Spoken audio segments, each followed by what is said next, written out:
CBI Sunrise starts now. Good morning, everyone. It is 5 o'clock here on your Thursday. I'm Scott Martin. Thanks so much for waking up with us alongside Vanessa Alonso. Vanessa, we can hear if you're waking up and hearing a little bit of thunder, it's here. Oh, yeah. And like I could hear like the wind kind of like shaking up the windows a little bit. So, I mean, we are under a severe thunderstorm warning here in the city of Columbus. So I know many of you probably woke up to your weather radios going off or your phones going off. This is mostly a wind and hail threat for 60-mile-per-hour wind gusts and possible half dollar size hail. So no tornadoes to worry about. This is not a tornado threat. This is mostly a wind and hail threat and also some heavy downpours. Unfortunately, our Alpha Insurance Skycam is down right now, so we can't take a live look of what's going on right outside, but we can hear it for sure. Oh, yeah, we can definitely hear it. So if you're waking up just now, you know, make that cup of coffee and just enjoy this little shower or go back to sleep. Either way, I'd rather be asleep right now. So this severe thunderstorm warning is still in effect for another 15 minutes. So let's go ahead and head over to links 2, where if you're just joining us, if you live in Lowndes County, especially in the city of Columbus, you are still under this severe thunderstorm warning now for another 15 minutes, as this severe thunderstorm warning is still in effect until 5:15 this morning. As of right now, we have been seeing reports of at least 21 lightning strikes.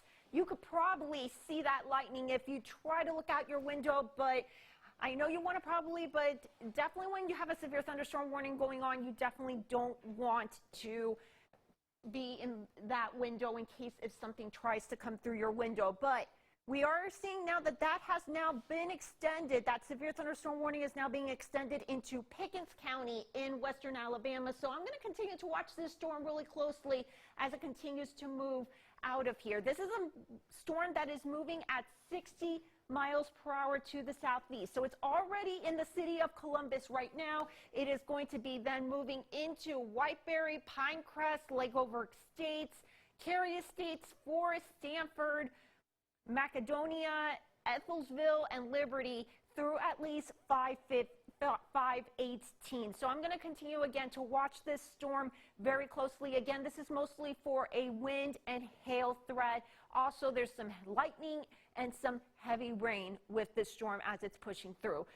A cold front's pushing through this morning, so that is why we are getting these showers and thunderstorms. Conditions will eventually improve as we go throughout the day today with a strong breezy northwest wind. Temperatures cooling down as we go into the rest of the week. More on that coming up in just a bit. Scott? All right, Vanessa, thanks so much. Well, more than 14,000 Americans have died from the coronavirus. 400,000 are infected, but officials say social distancing has been working to slow the spread. Still, there is an urgent need for more medical equipment at hospitals. CBS's Gwen Baumgardner has more.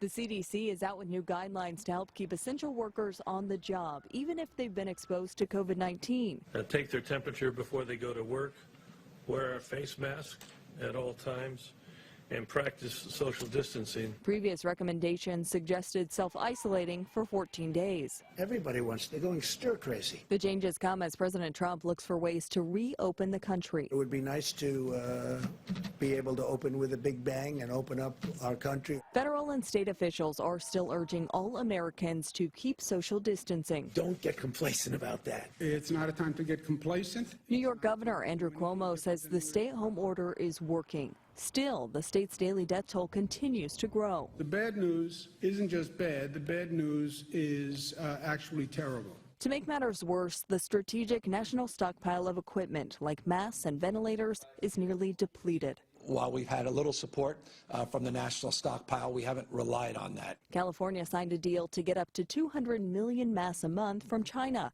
and is sending equipment to other states. We will avail ourselves to others in need, and that includes not just ventilators, but certainly would include issues related to PPE. State leaders around the country say they've had to bid against one another when buying equipment. A spokesperson for the Department of Health and Human Services said what is left in the national stockpile will be used for the federal response effort. Here at home, Governor Tate Reeves spoke yesterday on the state's response to COVID-19. Reeves says despite pressure from the public, he will not close down churches. He says the government does not have the right to shut down places of worship. Instead, the governor is asking pastors to not hold Easter Sunday services. Governor Reeves also explained how the state will determine when schools will return. We are looking at all of our options. I'll be speaking over the next several days with a number of local school superintendents, school administrators. I'll also be speaking over the next couple of days with our chairman of our board of the State Department of Education, as well as our director, superintendent, Dr. Wright, and others, and we'll make a decision, a joint decision, as we did when we initially shut things down until the April 20th date. We'll be having conversations with them, and we'll also be continuing to watch our data as it comes in on a daily basis. A decision on whether schools will return on April 20th will be determined by next Tuesday. Happening tonight, CBS affiliate WJTV will be hosting a coronavirus town hall with Governor Tate Reeves and State Health Officer Dr. Thomas Dobbs. You can watch that event right here on WCBI. It'll be airing from 7 p.m. to 8 p.m. this evening. Governor Reeves and Dr. Dobbs will be answering questions from residents. Now, if you want to submit a question to find out how, just visit our website, WCBI.com. Well, Mississippi has surpassed 2,000 cases of COVID-19.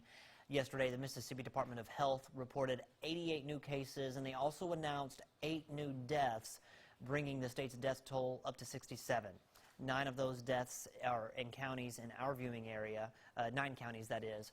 Oktibbeha County is now reporting 30 cases of the virus. 17 have been reported in Lowndes County. To see a full list of counties, just visit msdh.ms.gov. Now, since April 5th, more than 20,000 COVID-19 tests have been given statewide between the Health Department, UMMC, and commercial testing providers. The Tupelo Public School District suspends its food delivery and pickup programs after an employee tests positive for COVID-19. In a press release, the school district says the employee worked in the transportation department. Buses were used to take the food to various locations. All employees who had contact with the worker in the last 14 days have been notified. TPSD is putting the programs on hold for 2 weeks. After that, it will reassess the situation. Preparations are underway for a statewide drive-through coronavirus testing makes its way here to Webster County. Today, the University of Mississippi Medical Center will lead testing operations in Eupora, located on 86 Government Avenue. The service is appointment only and will take place from 9 this morning to 4 o'clock this evening. Patients being tested don't have to even leave their cars. Those deemed as being high risk for infection can have their nose swabbed at the window. Once tested, UMMC will notify patients of the results. Maybin is the latest town in our viewing area to go under a mandatory curfew. Aldermen voted unanimously Tuesday night to order an 8 p.m. to 5 a.m. curfew in town. The order goes into effect immediately. Anyone caught out after curfew could be ticketed and fined. A first offense is $250. The second offense goes up to $500. Maybin City Hall is also now closed to the public. Utility payments and court fines can be put in a drop box at the front of the building. Anyone needing to do a face-to-face business must call City Hall to set up an appointment. Well, the spread of the coronavirus is forcing many businesses to close, and it's sparking waves of layoffs. As of last week, more than 30,000 Mississippians have filed for unemployment benefits, and that number is rising. The CARES Act, which was passed by Congress and signed by President Trump, allows some who've lost jobs due to the pandemic to collect additional benefits. But that news isn't helping people who haven't been able to get through to the Mississippi Department of Employment Services to begin filing for their unemployment. Workers with MDES blame the issue on unprecedented workload. We had 250 phone lines coming into the agency. Remember that the economy was good. And so it's a normal workload, and then all of a sudden there are thousands and thousands of people trying to reach us at one time. We've increased our capacity over 2 times. We're implementing a new call center next week. We have allowed people to go online and complete a fillable form, and every day we're searching and have other things in there for how to serve the individuals in Mississippi. Any individual who have not had a chance to talk to someone or file that claim, eventually we will service them, and any weeks that they're due that haven't been paid for, they qualify for, we will pay them those benefits. MDES says it's doing its best to answer everyone who's filing a claim, and they're even working 7 days a week. For more information on unemployment benefits, visit our website, WCBI.com. The Columbus Municipal School District votes to discontinue its contract with the Golden Triangle Early College High School. It's a decision that has some area parents upset. Our Cash Matlock tells us what the school board is saying about the end of the GTech program. When she found out, she cried. My husband had to console her because she was so upset. Denise Mize says her daughter was gearing up for her senior year in the GTech program. She planned to graduate with a high school diploma and an associate's degree. But now all of that has been taken from her. Almost 4 years of hard work gone. It made me really angry because my daughter has invested so much time in GTech. Because we chose GTech, she cannot do extracurricular activities. So if she was to have to go back to Columbus High, she would miss out on that band scholarship that would help her with her college. Another parent, Shane Tompkins, has a son enrolled in the GTech program. We've invested into it, and it's a 4-year program, and our son's a freshman, so we'd like to complete it because it has a lot of the aspects of I guess, education that we were excited about for our child. Jason Spears is the board president for the Columbus Municipal School District. He says the decision to end the program was a tough one. We have to look at everything from state law, we have to look at everything from the fiduciary responsibility of the finances, and we have to make a decision that for the community as a whole is going to have the greatest impact long term. One major deciding factor came to the board members' attention just this year. It was at risk for all the different public schools that are here in this area, that are the feeder schools that go into the particular program. And those at-risk students, you go through a selection process. Well, over the last year and going into this next MOA session, it has been broadened greatly. Spears says there are public school programs now that could potentially fill the gap the GTech program leaves behind. Parents say that isn't good enough. Yes, you can do the student enrollment. Yes, you can go online and do it, but it's not the same. They're getting the best of both worlds. And some parents aren't taking no for an answer. I will move. I will do whatever I have to make sure my child attends GTech. We can't operate a district on, the fear of repercussions. We have to operate the district on facts and laws and what is the beneficial to all parties involved. The contract for the Columbus Municipal Schools and the Golden Triangle Early College High School program, it expires June 30th. There's no word yet on whether the school will have any redress. Administrators at EMCC have not yet commented. Time now, 5:12. There's still much more Sunrise to come right after this. Stay with us.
Vermont Senator Bernie Sanders has ended his run for the White House, citing the country's battle against the coronavirus as a major factor.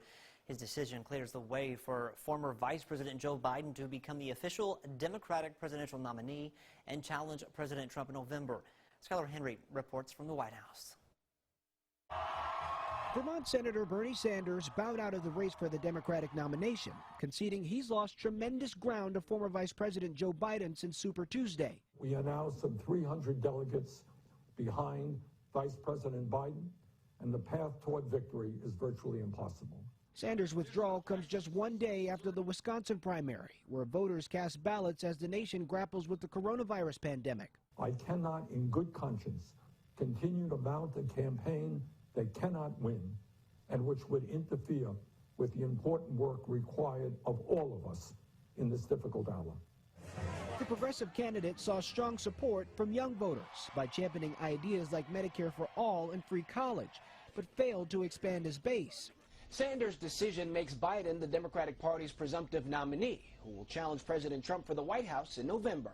Bernie's always been a passionate voice for progress. CBS News has learned the former vice president spoke to Sanders earlier in the day about his decision to suspend his campaign, one of several calls between the two opponents in recent weeks. He didn't just run a political campaign, he created a movement. And that's a good thing for the nation and for our future. Sanders says he intends to work with Biden to keep pushing for policy change, but plans to stay on the ballot to collect delegates and have an impact on the Democratic Party platform. Skylar Henry, CBS News, the White House. CBS News has learned Senator Sanders had also been in touch with former President Obama recently. President Trump issued a tweet blaming Massachusetts Senator Elizabeth Warren for Sanders' decision, adding in part, the Bernie people should come to the Republican Party. Time now 5:16. Stay with us. Vanessa will have a full look at our forecast when we come back.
Your WCBI First Alert AccuWeather forecast with meteorologist Vanessa Alonso.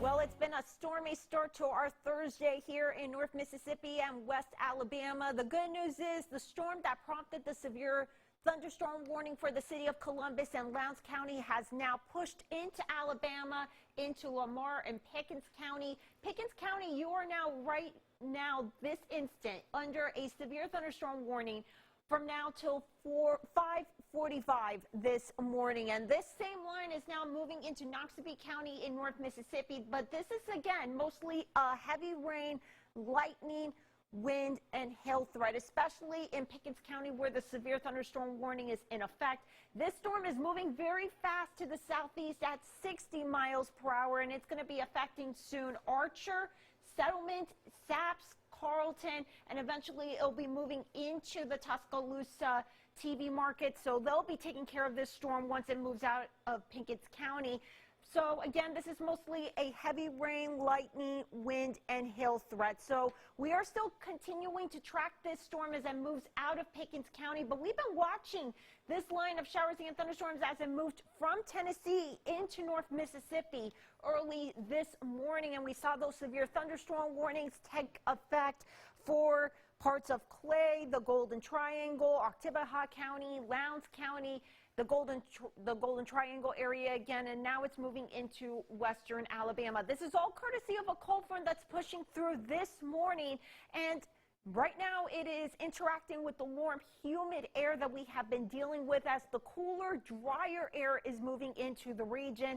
Currently, you can see the temperature difference of where this cold front is now currently pushing through. Right now, temperatures behind the front are in the 60s, while temperatures ahead of the front are in the 70s. So once this cold front moves out of our area, we're going to see some cooler, drier air move into the region, and conditions will eventually improve heading into the rest of today. So we're going to be seeing more sunshine by the afternoon. We're going to get a breezy north to northwest wind that's going to allow temperatures today to only climb up to the lower 70s for highs. Again, we'll see more sunshine heading into the afternoon once the thunderstorms move out and the clouds move out later on this morning. Heading into tonight, we are going to see temperatures be a little bit chilly in the 40s as this cold front continues to push through the WCBI viewing area. As you can see, just a few clouds. And then we don't have anything to really worry about until Easter Sunday. That is when we're going to be seeing our next chances for strong to severe storms, something that we're going to be watching very closely. So keep it tuned to WCBI for the latest on that. Scott? Easter weekend, it would typically be a time where you spend it with your loved ones and attend your respective church for the traditional word, but due to the coronavirus, it's not going to be the case this year. In a time of social distancing, churches have resorted to online streaming of services. The main result, it's making an impact on how churches celebrate the Easter weekend. Church minister for First Baptist Church in Columbus, Jason Morrow, says despite not being able to gather this year, he's still looking forward to making this Easter Sunday memorable for his congregation. Easter Sunday is still an incredibly big deal to all of us, and so we've adjusted. We are reaching our people the best that we know how, and encouraging them, and I'm looking forward to Sunday. Even though we won't be here all together, I'm still looking forward to celebrating Easter Sunday. If you have any questions on how your church is handling services, it's best to contact them through social media or just go ahead and give them a call. Time now, 5:23. Stimulus checks will start rolling out soon, but do you know how you'll use it? Coming up, some smart tips to help you spend your check wisely. And later on Sunrise, the impact COVID-19 is having on air quality worldwide. More from experts about this unprecedented environmental change. That's still to come. We'll be right back.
Within the next few weeks, American taxpayers will begin to get their stimulus checks from the government. For some, it will be a lifeline. For others, some padding for the time being. But what should you do with the money? Mary Maloney has some suggestions in today's Consumer Watch.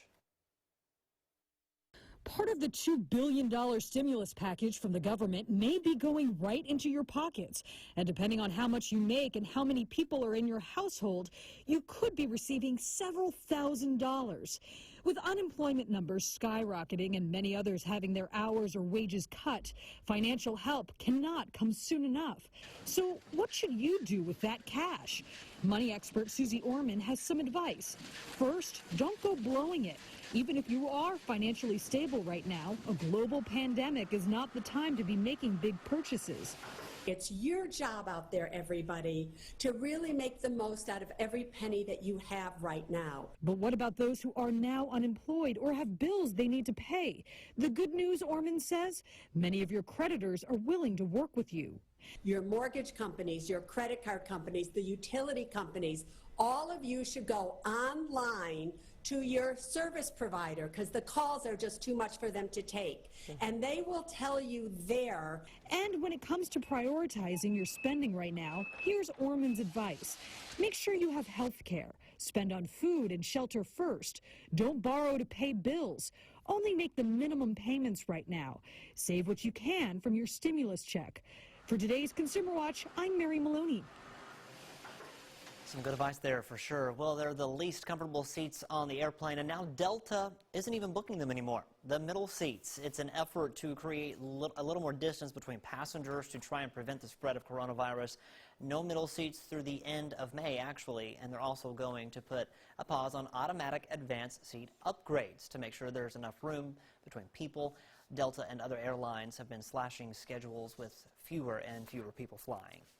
Well, Waffle House just found its signature product as a popular online, is as popular online as it is in restaurants. With most locations closed, a plan to sell its popular waffle mix through its website was an unexpected success. Waffle House announced yesterday that it sold out of its bags of waffle mix in just hours.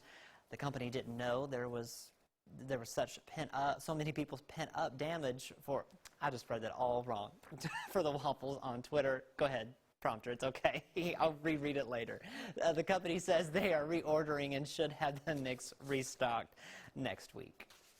Well, you can now have goofy snacks. Despite the COVID-19 pandemic, Disney reporters are closed due to the outbreak, but there are new features on the Mouse House's app, which include Disney Park recipes. One item you can now make at home is the Disney Churro. Another is the Disney Dole Whip pineapple treat. No word yet on when Disney plans to reopen the parks. And Disney Plus is nearing its global subscriber goal 4 years early. The streaming service has 50 million paid subscribers just 5 months after it launched. The company had predicted that it would reach 60 to 90 million by 2024. Disney Plus got a bump after launching just a few weeks ago in several countries, including India, the UK, France, and Germany. It's unclear if the coronavirus pandemic played any part in its growth. Now to today's Sunrise question of the morning. It's Cherish an Antique Day. So we're asking you at home, what's your most cherished antique? Head over to our Facebook page, WCBI TV, and let us see some of your responses. And later on here in the show, we'll see what some of you have to say. It's 5:29. Here's Tom with sports. As the sports world continues to wait for when normalcy returns, Mississippi State baseball head coach Chris Lemonis says the future roster of the Diamond Dogs will depend on what happens to the Major League Baseball draft. Due to the pushbacks caused by the coronavirus, the draft could change from 40 rounds to just 5, depending on the delays. Lemonis says players like Jordan Westberg and Justin Foscue have a good chance to go pro regardless of what the decision is, but nothing is certain for other pro-eligible players. Lemonis says the uncertainty makes roster building the hardest it's ever been. The hardest thing for me right now is they keep saying they're going to back the draft up and back the draft up. I mean, it's going to be a situation where we may not know our team in late July. That's the really hard part if this draft keeps getting pushed back. And, we're trying to make the best decisions, with our team and just trying to figure out, all the different possibilities that are going to happen during that time. But the Major League Draft is going to have a huge effect on our team. The MLB and Major League Baseball Players Association agreed on a resolution that would have the draft as early as June 10th, its original date, or as late as July 20th. The signing deadline will be no later than August 1st. In need of some good news, former Mississippi State head football coach Joe Moorhead buying lunch for the Starkville Police Department. Starkville PD thanking Moorhead on Twitter. Moorhead responding saying, quote, "My family and I are very appreciative of everything you have done and continue to do for the community." And some more good news. Seattle Seahawk and Oxford native DK Metcalf giving back to his hometown. Metcalf donating $25,000 to purchase meals for those in need in Oxford. The former Ole Miss Rebel also donating $25,000 to Swedish Hospital in Seattle, Washington. That's it for sports. We'll be back right after the break.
Your WCBI First Alert AccuWeather forecast with meteorologist Vanessa Alonso. Good Thursday morning. The time now is 5:33. Many of you probably woke up to the sounds of your phones and weather radios going off as we had some strong to severe storms that pushed through North Mississippi, and now it's moving into West Alabama. A severe thunderstorm warning remains in effect through 5:45.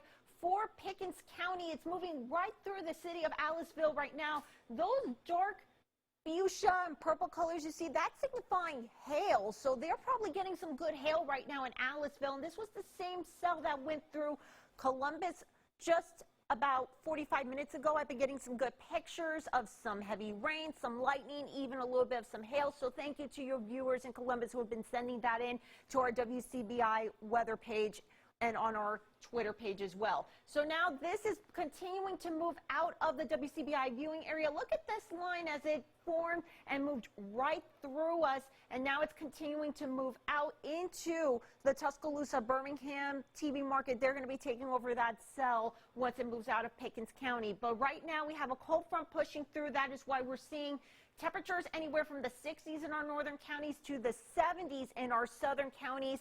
And so with the warm, humid air combining with the cooler, drier air moving through, that is why we're seeing those storms developing. Conditions will improve throughout the day today. Temperatures will be topping out in the lower 70s as this cold front pushes through, we're going to see quiet weather, but we're going to be watching our next storm system to affect us heading into Easter weekend. More on that coming up in just a few minutes. Scott? In a city that's no stranger to smog over the past few weeks, the skies of Los Angeles have seen a major shift with California's Safer at Home order entering its 4th week. The air in Los Angeles is now among the cleanest in the world. In a city that's no stranger to smog, over the past few weeks, the skies of Los Angeles have seen a major shift. With California's Safer at Home order entering its 4th week, the air in Los Angeles is now among the cleanest in the world. This should be the air that we breathe on a daily basis. Dr. Yifeng Zhu is a professor of environmental health sciences at UCLA and says LA is experiencing one of its longest periods of good air quality in decades. According to UCLA researchers, since mid-March, the region's air quality has improved by 20%. They also found a 40% drop in microscopic air pollutants linked to heart and lung ailments. All that's attributed in large part to an 80% reduction of vehicles on LA's famously congested roadways. So it's not surprising to see air get improved. It's not only Southern California where lockdowns are having a positive environmental effect. In New York, researchers saw carbon emissions from cars and trucks fall nearly 50% compared to this time last year. And satellite images show a 40% drop in air pollution in China after travel bans were issued and factories closed. While the improvements are impressive, Zhu says it's up to all of us to decide how long they'll stick around. Our normal life can't have this type of clean air. We have technology, we have policy that is ready to go. She says it shouldn't take a pandemic to bring about this kind of positive change. Chris Martinez, CBS News, Los Angeles. We'll be right back after this.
Hi, welcome to Get Fit. I'm Beth Jeffers, joined here with Whitney Brown. Hello. We're at the Fitness Factor all by ourselves still, but you're at home and we want you to stay fit while you're at home. So does WCBI. So they ask us to come out and show you some workouts, and this is like the most favorite game ever at the Fitness Factor of all our training clients. All you need is a deck of cards. I bet yours is going to be a little bit smaller than this, but that is fine. But for our sake, we love a big deck of cards. What you will be doing, Whitney, why don't you explain the exercise, the Okay, so the way that the game works is that you've got your cards in your deck, including jokers. If you'd like to put them in, that's optional. One thing to keep in mind is this is a very high volume workout, which means there's a lot of reps. So if at any point you need to take out the face cards, that's one of the ways that we modify this. Or you can just do half of the deck or 3/4 of it. So make sure it works for you, but do know that it is high volume. All you need is one weight, or if you have 2 small weights, you can combine them and make 1 weight, right? So we're just going to play through the cards. You might want to shuffle them too, just in case. We have our face cards are equivalent to a certain number of reps. So of course our 2s, 3s, 4s, all the way up to 10. You'll do 10 reps of that exercise. Ace is 14 reps. King is a 13. Queen is a 12. A jack is an 11, and a joker is 10 burpees or 10 skaters. And don't worry, you don't have to memorize this. We've got these all in a printable version for you at WCBI.com. So we're just going to play the game as it unfolds. So our diamonds equal a certain exercises, our clubs, our spades, and our hearts. So let's talk about that really quickly. Right. Okay, so if I turn over 4 of diamonds, Whitney will see 4 of diamonds, and she knows she goes to diamonds. She will do 4 rows on each side, 2-point rows. A diamond equal a row. Okay? So let's say I do the queen of clubs. Okay? So I go down here, I look at clubs. They're jump squats or squats. A queen equals 12. So she's going to do 12 squats or 12 jump squats. Glad it's not an ace. Yeah. Okay. King. Wow. Okay. King, you look down here to the hearts. Okay. That would be push-ups. So a king equals 13. Okay. 13 push-ups on your knees, on your toes, on a wall. Your call. Okay. And lastly, our spades. We haven't had one of those yet. We did a jack. So you do jump lunges or reverse lunges. So you can make it as high as you want or as low as you want. You forgot one card. Here's the dreaded one, the joker. So you would do 10 burpees. Do you need to demo I'll do it on a step. Yeah. Yep. Or you could do 10 skaters if you wanted. And then, obviously, after you get done with your deck, and like Whitney said, take the face cards out if you're new to this because you don't want to get super sore. No, it's not worth it. Okay? Great workout, fun workout. Have fun with it. Go to WCBI.com to get it. And enjoy. Let us know what you think. This is our favorite one. Comment on Facebook. See you soon. For more Get Fit with the Fitness Factor, go to WCBI.com.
Welcome back, everyone. A link between pollution and brain function. And do students fall behind when forced to do online learning?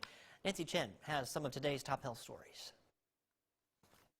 A timely new study suggests online learning can be just as effective as traditional schooling. Researchers in the U.S. and Russia compared the achievement of students who attended a college engineering class versus ones who took the same class remotely. They found that both groups of students earned roughly the same grades, though they noted the ones who studied online didn't enjoy it as much. Another new study points to a possible link between air pollution and cognitive decline. Neurologists at Brown University say long-term exposure to toxic particles may speed the loss of mental abilities in some people. The report's authors said the phenomenon was observed even in places where federal regulators considered the air to be safe. And researchers in Europe say a mentally ill mother appears to be more dangerous than a mentally ill father. An article in the British Medical Journal describes how children are more likely to be physically injured when exposed to their mother's disorder. The risk of a child getting hurt was higher for common mental illnesses, including depression and anxiety. Those are some of the day's top health stories. Nancy Chen, CBS News. All right, 10 minutes till the top of the hour. Let's get another check at our forecast with meteorologist Vanessa Alonso. Thanks a lot, Scott, and good morning to you. It has been a stormy start to our Thursday, thanks to a line of strong to severe storms that pushed through, bring some heavy rain, some lightning, some gusty winds, and some hail. We've been getting a couple of pictures and video of that, so thank you for sending us to our WCBI Facebook and Twitter weather pages. Good news is that severe weather threat is now pushing away from us into Alabama. We're just left behind with some rain showers and some thunderstorms in Noxubee and Winston counties. So Louisville and Macon, you're seeing that cold front push through right now, and you can see the temperature difference. 70s in our southern counties, into the 60s, even the 50s in our central and northern counties. This cold front is going to continue to advance through over the next several hours. So as it's combining with the warm, humid air, that is why we're seeing those showers and thunderstorms fire up. But conditions will improve heading into the afternoon as cooler, drier air will filter into the region. I promise you it's going to be a great Thursday ahead for us. It's going to be a good day to walk. Maybe Max, if you're Max's owner, he's our Furcast pet for this morning. And temperatures today will be topping out in the lower 70s for highs, with a breezy north to northwest wind at 10 to 20 miles per hour. So I'm going for a high of 73 today in Columbus, 71 in Tupelo, upper 60s to lower 70s. So here's our cold front that's now pushing through the region. Once that pushes through, our weather's going to be quiet, and then our focus will be this system that's right now moving into the western part of the United States. This is going to play a big role in our weather heading into Easter weekend. But before we can get to that, let's just focus first on how nice and how comfortable and also how quiet it's going to be weather-wise heading into Friday and into the first half of the weekend. So here's a quick look at your hour-by-hour forecast. As this cold front continues to move away from us, we're going to get the strong north to northwest winds and the cooler, drier air filtering in. We'll see a few clouds heading into the overnight hours. High pressure is going to be building into the region as we go into our Friday. So it's going to keep us quiet and tranquil with the weather. We're still going to be on the eastern edge of it. So the clockwise spin from it is just going to keep us cool and dry for Friday. Saturday is going to be looking pretty good for us until we start seeing rain chances move in Saturday night. For tonight, 47 for your overnight low, a few clouds, quiet and chilly. 63 tomorrow for your Friday. Lots of sunshine, a cooler but a very pleasant day for us. And we're going to be watching closely our next system Saturday into Sunday. That will be bringing us the chance for strong to severe storms on Easter Sunday, something we'll keep you updated on. And then just a slight chance of rain heading into early next week with cooler temperatures once again moving in. Scott? All right, here's a story we'll all love. Tyler Perry buys groceries for seniors, and Andrea Bocelli will perform live on Easter Sunday. CBS's Daniel Bacchus has your eye on entertainment. Ahead on CBS, Gayle King is opening up about being self-quarantined. The CBS This Morning anchor admitted to ET's Kevin Frazier it is a very difficult time to be single. When you were here, me, myself, and I in my apartment, love my apartment. The other day I walked by the mirror and I said, "Hi, Gail, how you doing?" Just so I could hear another human voice. King says one of the hardest parts of self-isolation is there is no end in sight. She also said she believes something good is going to come out of all of this pain. Andrea Bocelli will perform live Easter Sunday from Italy's empty Duomo Cathedral.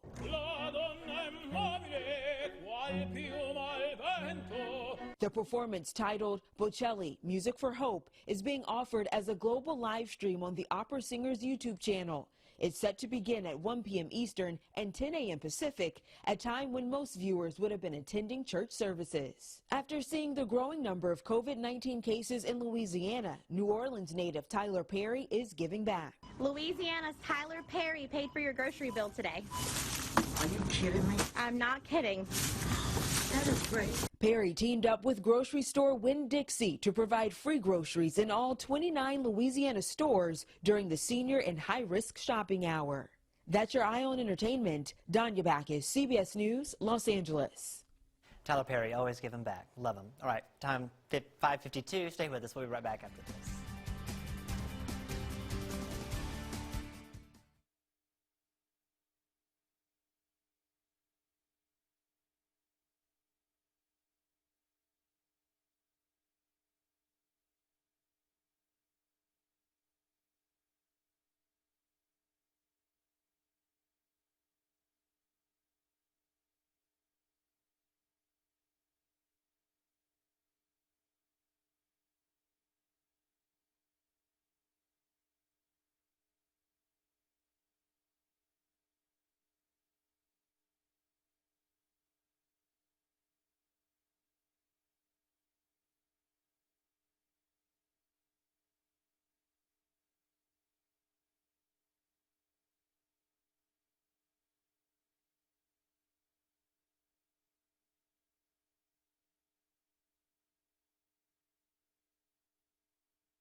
An unofficial tourist attraction born from a decades-old underground fire is about to meet its end.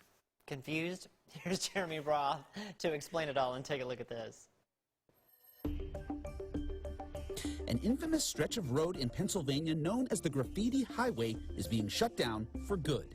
The colorful abandoned road was once a stretch of Route 61. It was closed in 1993 due to a mine fire that's been burning underground for over 50 years. Residents fled, turning the area into a virtual ghost town.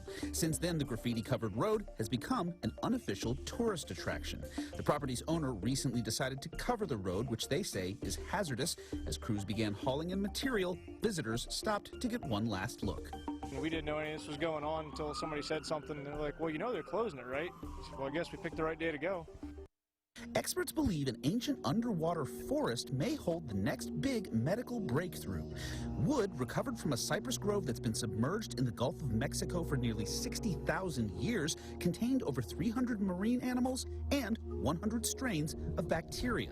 Researchers say the microorganisms in the wood show promise as a source for new drugs and biotechnology. To be able to find an entire community of this size with wood-boring organisms is highly unusual.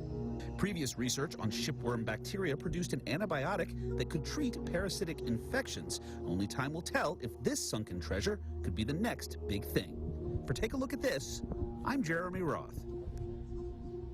You know, I'm always so fascinated by the sea. I know. It's just... and the mysteries. I know. Speaking of mysteries, our sunrise question of the day, to me, I feel like it's a mystery because, you know, I mean, antiques are antiques. Or, well, yeah, what is your most cherished antique?